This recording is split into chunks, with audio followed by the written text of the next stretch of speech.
Isabel Santamaria. This is Counting the Cost on Al Jazeera, your weekly look at the world of business and economics. This week, the digital mafia. They are the criminals who steal identities and break into banks. We'll take a look at how cyber thieves are hacking the world's financial architecture and how it's not just the money they're going after. Also this week, the auto industry's big secret is exposed once again. This time, Mitsubishi's owned up to cheating its tests. Will it and some of the other big names in car manufacturing pay the price for deceiving their customers? Plus, the fastest growing economy in Africa has been revealed, and it's perhaps not where you'd think. We'll look at the Ivory Coast, which has overtaken Nigeria as the top destination for foreign direct investment on the continent. Remember when bank robberies were depicted by men in masks carrying bags with dollar signs on them? Oh, how quaint that idea now seems. Because these days, robbing a bank has taken on a whole new meaning. We're talking cyber theft, not a new issue by any stretch, but one which grabbed the headlines certainly in our part of the world this past week when Qatar National Bank was targeted in a cyber attack. The bank says it is investigating the matter, but what's significant is that no money seems to have been taken. It was a robbery of data. Hundreds of customers' account details, their passwords, their social media profiles, they were posted onto a whistleblower website. For what reason, no one really knows yet.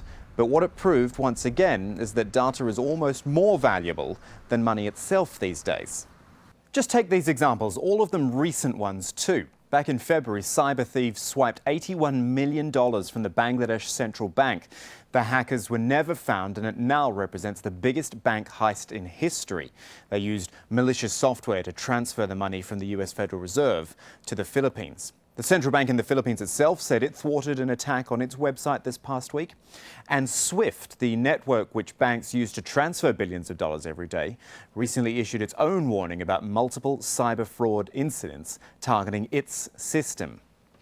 Well, we need to discuss this from a few angles. Our first guest is joining us via Skype from Dubai. He is James Line, director at the London-based SANS Security Institute and global head of research for security firm Sophos. James, this isn't a new topic, but if we just look at the last few months, the attack on QNB, the Bangladesh incident, the Philippine Central Bank now, what do you make of it all? Do you draw any correlations or conclusions about what's been going on? Well, look, as you said, this is far from a new business. We're 27 years into the market of creating malicious code with cyber criminals stealing information. But it certainly feels a lot to me like it's accelerating. And I think there are really two reasons for that. The first is we're all putting much more information online and handing it over to many more businesses than we ever have before, which of course gives cyber criminals more places to steal it from. And equally, I think cyber criminals have become far more professional than we've ever seen before, allowing them to achieve greater scale. Yeah, I think you're right. You're saying cyber criminals, I notice, and that's probably right because, you know, we usually use the word hackers, which makes them sound like, you know, cowboys operating out of their basement or whatever. But as you say, it's all quite sophisticated, really. Well, you're absolutely right. I mean, the term hacker has very different connotations to different groups of people. And I think there is still this perpetuated image of the spotty teenager sitting in their basement with a hoodie doing this hacking. And certainly, I'm sure there are a few of those. But if you look at the modern cybercrime industry, where I hang out on these forums with various cybercriminal gangs trading their wares, these guys have software products designed to enable crime, exploit packs that facilitate the hacking of various companies that make it point and click easy. Over 50 different competitive products, in fact, at this point in time. So by any economist's definition, it's an illicit market, which I think really gives appropriateness to the term cybercrime. Okay, if we look at some of the specifics, say the Bangladesh Central Bank incident, $81 million cleaned out there.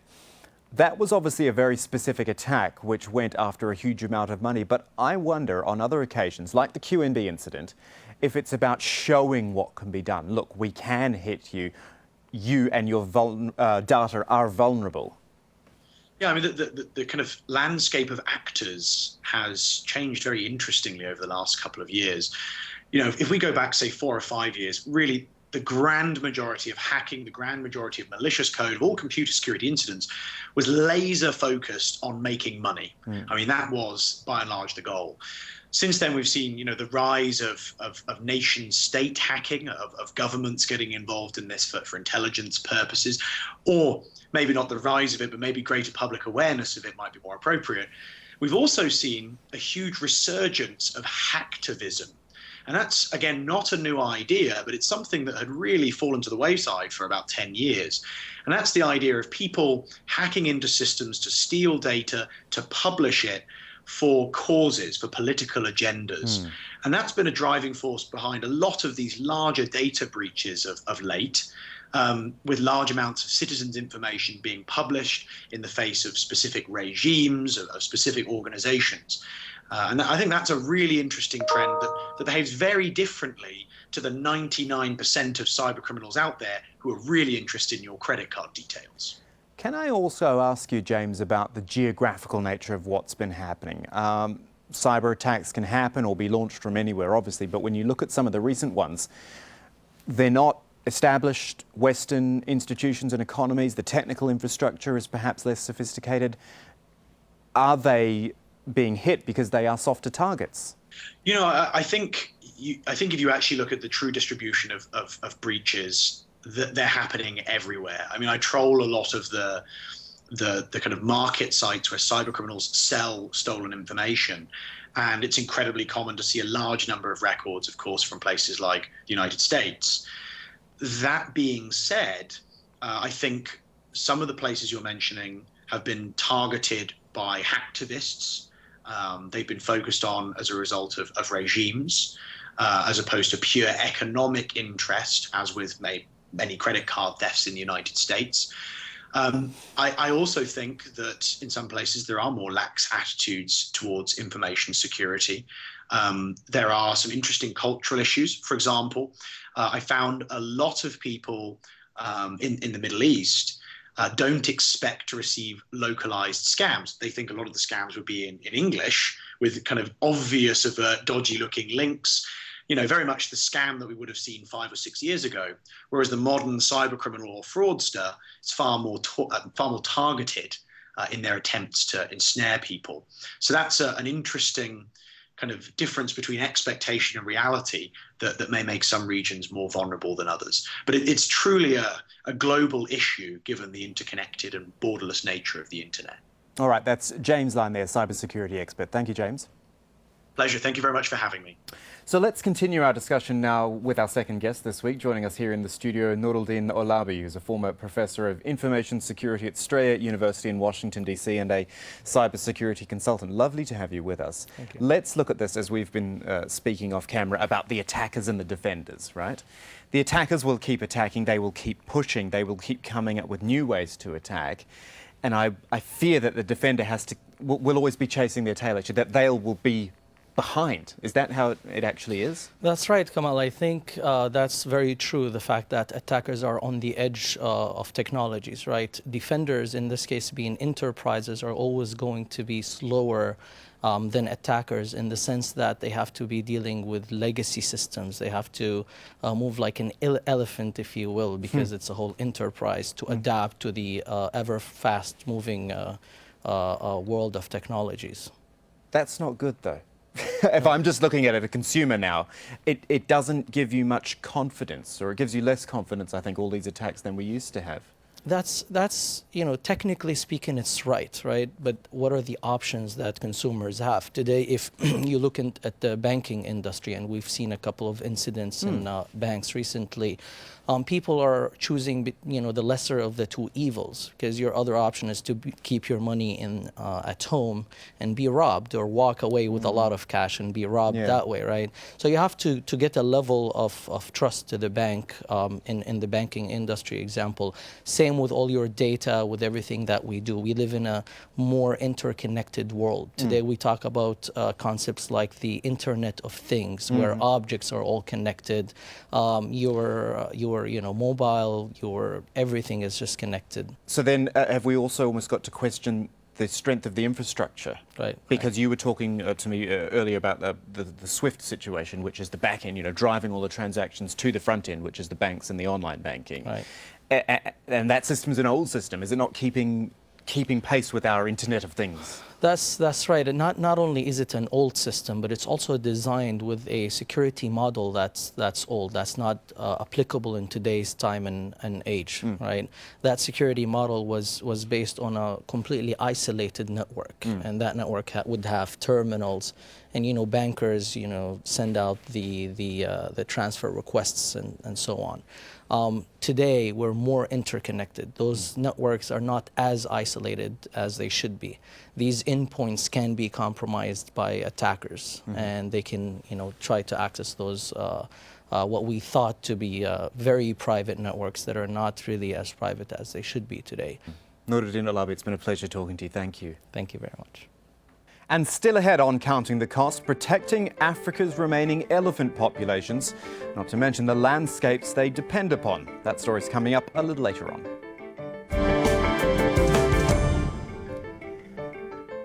Now, it wasn't long ago we were talking about Volkswagen and the scandals surrounding the false results of its emissions tests. Well, imagine our surprise then when Japanese car maker Mitsubishi confessed to breaking the rules too, and further eroded consumer confidence in the industry.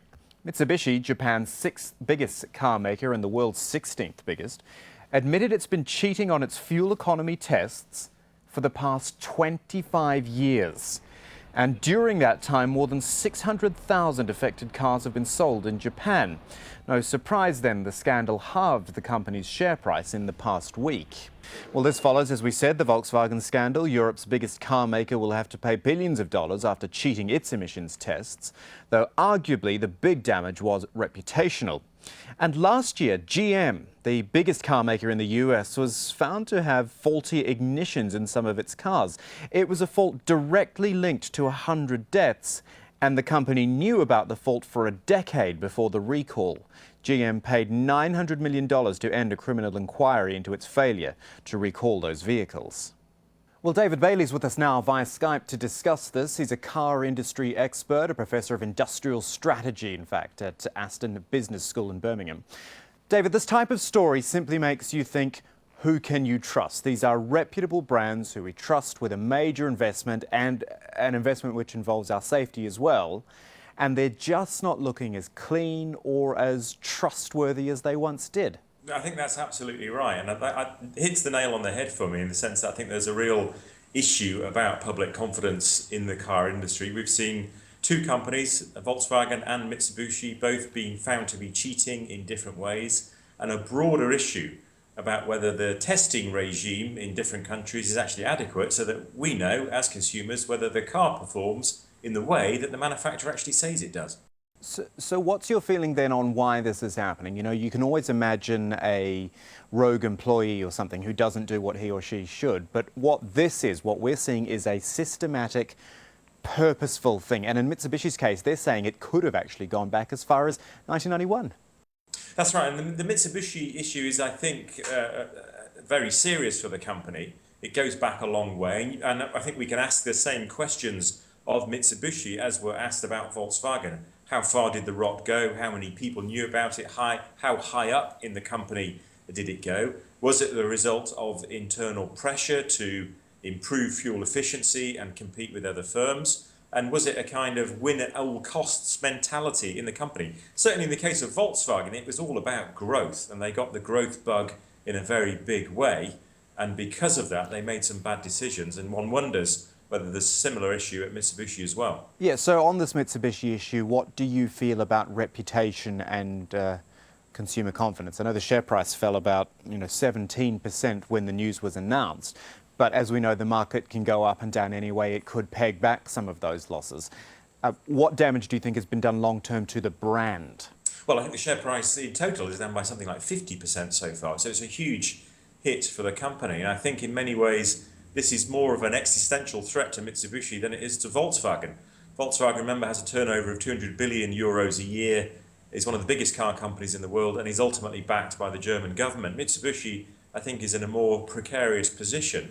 It's a much smaller company. It makes about 1.2 million cars a year. It also had a huge reputational issue in the early part of this century, where it was found to be covering up faults with its cars, and it took a big hit to its brand. Now, in that case, it was bailed out, rescued in effect, by the rest of the Mitsubishi conglomerate. That isn't going to be possible this time, because the rest of the company, those different firms, are under pressure themselves, and shareholders won't be nearly as forgiving. So I think this does raise an issue for the firm about whether it can actually survive the crisis and survive as an independent player. So I'm looking at it just finally from a consumer perspective here. The fact that Mitsubishi or any other car company can say, well, we've gone through the processes and we fixed our mistakes and we want to win you back as customers. But can a customer ever really trust them again? They'll still be wondering if they buy a car, is this really fuel efficient? Is this really safe? Well, I think that they've got a fundamental issue. They need to open up. They need to communicate with regulators, they need to fix the problem, they need to communicate with customers. And I think if they go through those steps, there's a chance for the company to restore its brand damage. We saw a similar sort of issue, although it wasn't cheating, let's be clear, with Toyota some 5 or 6 years ago in the wake of its recall scandal. The company, in the wake of that, fundamentally changed. It re-emphasized quality. It communicated with customers, and it changed the way that it did things. So it did ultimately recover. I think it's more of a challenge in the case of Mitsubishi, given that they're here again in a case where there's a scandal and some serious brand damage for the second time so far this century. David Bailey on Mitsubishi there. Thanks for joining us, David. Thank you very much. We're going to take you around the world now for more economic stories and how they affect people. Starting in Africa, where the International Monetary Fund has named Ivory Coast as the fastest growing economy. It's predicting growth of 8.7% this year. What a contrast to the years of economic paralysis dating back to 2010. Nicholas Hark reports from Abidjan. The smell of freshly baked French bread. Once a luxury, it's become a staple in the Ivorian diet, making the owner of this bakery, called the King of Bread, rich. He's just opened another bakery in an up-and-coming neighborhood in the city. We're catching up on lost time. People here want to spend more, and this is creating an economic boom. Everybody is better off now. I think people are no longer scared of the future. That makes a big difference. Years of civil war paralyzed the country when former President Laurent Gbagbo refused to concede defeat in the 2010 elections. France, the former colonial power, intervened, sending troops to bring an end to the violence. Gbagbo is now standing trial in the International Criminal Court in The Hague, charged with committing crimes against humanity during the conflict. He accuses France of intervening in Ivory Coast's affairs. For Marie-Paul Kouassi, the trial brings back uncomfortable memories. It's a reminder of all the atrocities she witnessed and the hunger that was so widespread. It was really hard. There were major shortages of food. We kept the bakery open, and there were lines of hungry people waiting all day to get just a small piece of bread. Since the end of the civil war, the country has enjoyed a period of stability and growth. The IMF predicts the country's economy will grow by 8.5% this year. Ivory Coast has now overtaken Nigeria to become Africa's top destination for foreign investment. With oil prices dropping, foreign investors are moving away from heavily oil-dependent countries such as Nigeria. They see Ivory Coast as having a more diverse and stable economy, and it seems to be enjoying a burst of entrepreneurial spirit right now. It's hard to imagine that just a few years ago, people living here were struggling to find basic necessities such as water to drink or bread. Now it's a bustling city center with businesses thriving. With several French bakeries setting up shops throughout the capital, the King of Bread has serious competition. But employees here don't seem worried. They've survived the Civil War and say they do French bread better than anyone else, including their former colonial rulers, the French. Now to Cuba, where for the first time in more than 50 years, a US company is setting up shop. It's a small tractor factory and is expected to begin operating next year, yet another sign of growing ties between the US and Cuba. Natasha Kanem went to the city of Artemisa to explore the potential impact for farmers there. Producing Cuba's national dessert is a sweltering, smoke-filled and rudimentary business for Cecilio Garcia. To continue making the country's beloved guava paste, he's had to build his own machines. Garcia says not being able to buy new equipment for his farm prevents him from expanding. This system is before civilization, before Columbus discovered Cuba. Everything is difficult about this job. Everything is makeshift here. It's not a factory. But Garcia wishes it could be. Outside, a field has become a tractor's graveyard. He once owned 2 Russian-made tractors, built in the 70s. But as they aged, Garcia was forced to cannibalize one to keep the other running.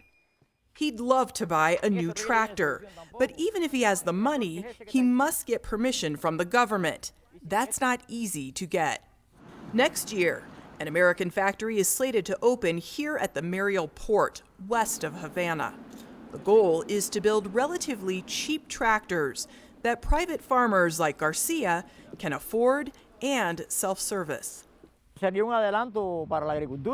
would be a great step forward for agriculture. It would be great for the country. Cuba's agricultural sector suffers from low productivity. To bring Cuba's farmers into the 21st century, Cuba is looking at loosening the old communist controls. So you need the land, but you need the equipment, you need the seeds, you need all the so-called agricultural extension services. I need technical assistance, that kind of things. So until they get those at competitive prices, we will not be able to fully exploit our potential. Frustration has firmly taken root on Garcia's farm. But necessity, said to be the mother of invention, means that for the time being, Garcia will continue satisfying his country's sweet tooth. Finally this week, Kenya is hosting a summit to address the crisis facing Africa's elephant population. And as it is so often, money is at the root of the problem, with at least 20,000 elephants killed last year just for their ivory. Catherine Sawyer reports from Nairobi. Lugard is 10 months old and has been at this elephant orphanage in Nairobi for nearly a month. When rescuers found him at a game reserve in southern Kenya, he had just been shot in the knee. His mother had been killed, presumably by poachers. He's still weak and recovering. Lugard is one of 30 baby elephants here, all rescued from different parts of the country. Some of them have seen the mothers being killed by poachers who are human beings. And when they come here, they don't just accept the human mothers right away. It takes some time. More elephants are being killed in Africa than are being born. An estimated 20,000 were killed last year alone. They are almost all wiped out in West and Central Africa. Statistics from Tanzania say the elephant population in that region has been reduced by more than half in the last 5 years. Kenya's poaching trend has gone down because of tough anti-poaching policies, but the director of Kenya's Wildlife Service says they cannot afford to be complacent. Poachers are becoming increasingly sophisticated, and although Kenya has had a great success over the past 2 years, in Africa last year was the worst year on record for poaching. At the Nairobi National Park, 105 tons of ivory, valued at about $30 million, is stacked up and ready to be burned. This will be the largest stockpile destroyed in Africa. The message here is that elephants are worth more alive than dead. This ivory is not all from Kenya. Some of it was intercepted while on transit from other African countries. The stockpile represents about 10,000 elephants. Many died of natural causes, but some were killed for their tusks by poachers. Kenya is a popular transit country for ivory headed largely to Asia. Conservationists say that elephants can only be protected if all countries involved work together. It's about intelligence. It's really about the law enforcement and security agencies working together. It's about mutual legal assistance. We've seen the Americans, the British, the Germans, all coming in and providing the support that's needed to enable us to actually conduct investigations across borders. Back at the elephant sanctuary, these little ones are safe for now. After 3 years, they'll be gradually reintroduced to the wild. Their caretakers hope by then it will be safe enough for them to survive. And that is our show for this week, but there's more for you online at aljazeera.com/CTC. That'll take you straight to our page, which has individual reports, links and entire episodes for you to catch up on. You can also get in touch with us by tweeting me at KamalAJE. Do use the hashtag AJCTC when you do, or just drop us an email. countingthecost@aljazeera.net is the address. That is it for this edition of Counting the Cost. I'm Kamal Santamaria from the whole team. Thanks for joining us. The news on Al Jazeera is next.